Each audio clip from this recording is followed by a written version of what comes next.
Hi friends, ఎలా ఉన్నారు? 2 రోజుల తర్వాత మళ్ళీ వీడియో పెడుతున్నానండి. ఊరు వెళ్ళి వచ్చాను కదా.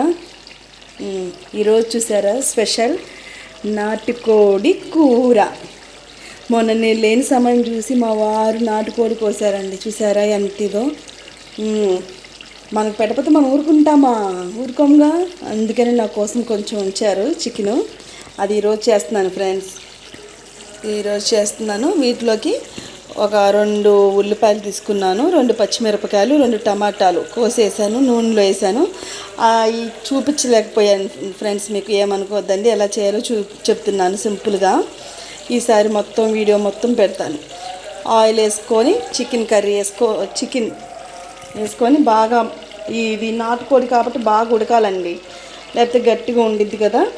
అందుకని బాగా ఉడికిన తర్వాత ఈ టమాటాలు, పచ్చిమిరపకాయలు, టమాటాలు వేసుకొని ఒక 15 నిమిషాలు బాగా ఉడకాలండి.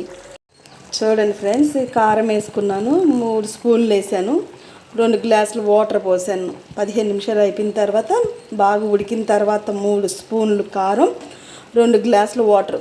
ఎందుకంటే ఇది నాటుకోడి కాబట్టి బాగా ఉడకాలి కదా. కొంచెం మన చికెన్ మామూలుగా వండుకున్నట్టు కాకుండా నాటుకోడికి ఏంటంటే కొంచెం వాటర్ ఎక్కువే పట్టిద్దండి.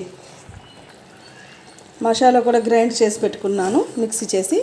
దీంట్లోకి ఏంటంటే గసగసాలు, అల్లం, చిల్లులపాయ చెక్క, కొద్దిగా నూగులు, కొద్దిగా ఒక 3 మిరియాలు, జీలకర్ర కొంచెం ఇలా గ్రైండర్ చేసి పెట్టుకున్నానండి. ఇది ఇంకొంచెం ఒక 5 నిమిషాలు ఉడికిన తర్వాత ఈ మసాలా వేసుకోవాలి.